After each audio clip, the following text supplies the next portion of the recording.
Olá pessoal, tudo bem? Professora Camila. Estou aqui para discutirmos assuntos da área fiscal e da área tributária. E hoje eu quero trazer para vocês alguns pontos importantes que traz conformidade e compliance para o nosso fechamento fiscal. E esse assunto ele precisa ser discutido por quê? Porque existem situações, existem ações que a gente pode praticar na nossa rotina tributária que vai auxiliar você no seu fechamento e posteriormente nas obrigações acessórias. Então, vem comigo aqui na nossa coluna tributária que nós vamos discutir pontos de atenção no nosso fechamento fiscal. Vamos lá? Primeiro ponto importante, quando a gente apura os nossos tributos, para fazer o recolhimento, para fazer, o pagamento aos cofres públicos, a gente precisa entender que existe uma documentação hábil para essa apuração. E cada tipo de tributo vai exigir de você uma análise diferenciada. Então, o primeiro ponto é, no momento da escrituração dos documentos fiscais, nós entendermos se nós estamos alimentando o livro do ICMS, o livro do IPI ou as apurações das contribuições sociais. Isso é um ponto importante porque vai requerer parâmetros diferenciados. Então, o primeiro ponto é, escriturei o meu documento fiscal. Ok, este documento fiscal me gera crédito de tributos? O primeiro ponto é esse. Quando eu olho para a esfera do ICMS, para a esfera estadual, eu, enquanto contribuinte, sou obrigado a escriturar todos os meus documentos, independentemente se eles me geram créditos ou débitos. Então, eu vou lançar as notas de remessa, as notas de retorno, as notas de consumo, todos os documentos fiscais eu preciso escriturar para alimentar o livro do ICMS. Quando eu trato das contribuições PIS e COFINS, a conversa já muda um pouco. Eu preciso escriturar somente aqueles documentos que me geram créditos e aqueles documentos que me geram débitos tributários, do PIS e da COFINS. Todas as vezes que nós apuramos os nossos livros, nós temos o enfoque do declarante. O que significa o enfoque do declarante? Isso está no nosso SPED, nosso Sistema Público de Escrituração. Eu preciso escriturar esses documentos conforme a minha entrada. Esse é o primeiro ponto importante, adquirir uma mercadoria. Esta mercadoria eu preciso fazer a conversão ali da minha entrada. Então, exemplo, eu fiz uma compra.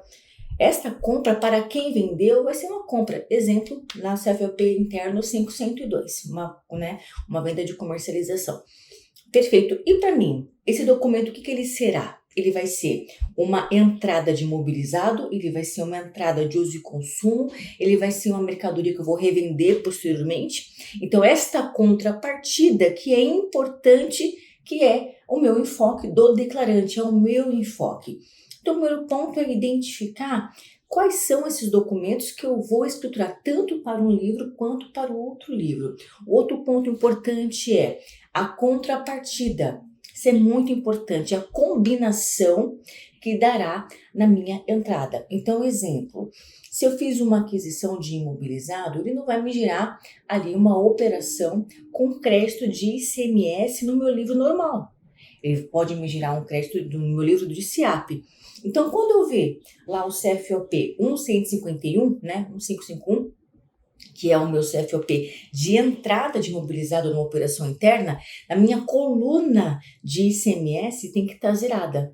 E um ponto importante é que, como todas as outras rotinas estão automatizadas, o que está acontecendo, pessoal? Está acontecendo que às vezes algum parâmetro se perde, alguma configuração do sistema se perde e a gente acaba deixando passar algumas operações com créditos ou débitos que a gente acaba apurando de forma indevida. Um outro ponto importante, exemplo, fiz venda para fora do estado para não contribuinte do ICMS, Então, venda para fora do estado, CFOP 6. Para não contribuinte, é 608. Esta operação de 608, ela recai numa regra tributária, que é a regra do pagamento do diferencial de alíquota. Então, eu tenho que fazer o recolhimento do DIFAL quando das operações para consumidor final fora do estado, que são as operações no CFOP 608, né? Na natureza de operação, venda para consumidor final fora do estado. Então, o segundo ponto que eu quero trazer para vocês é: observem, façam as suas análises nos livros fiscais. Nós temos aqui vídeo na coluna tributária, no nosso portal Contábeis, falando sobre auditoria tributária, sobre auditoria fiscal, e são pontos relevantes para as nossas apurações. Então, vamos lá entender melhor.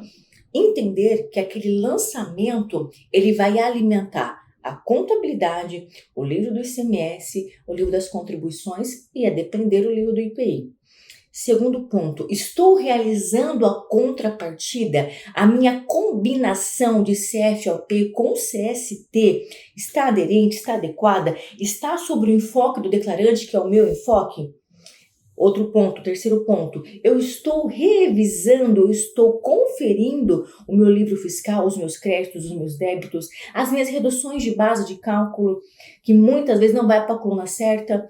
A combinação que você faz, seu valor contábil, menos base de cálculo, menos coluna de outras, menos coluna de isenta, está dando diferença? Não está? Então, são pontos de atenção que a gente traz conformidade e segurança para as nossas apurações. Até porque, depois que nós apuramos, né, os nossos tributos, nós entregamos as obrigações acessórias.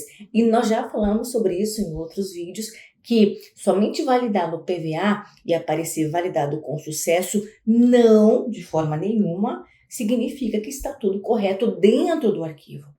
A estrutura base está correta, mas nós temos a responsabilidade de fazer ali as conferências. Espero que esse vídeo ajude você aí na sua rotina fiscal e eu aguardo você na próxima coluna tributária.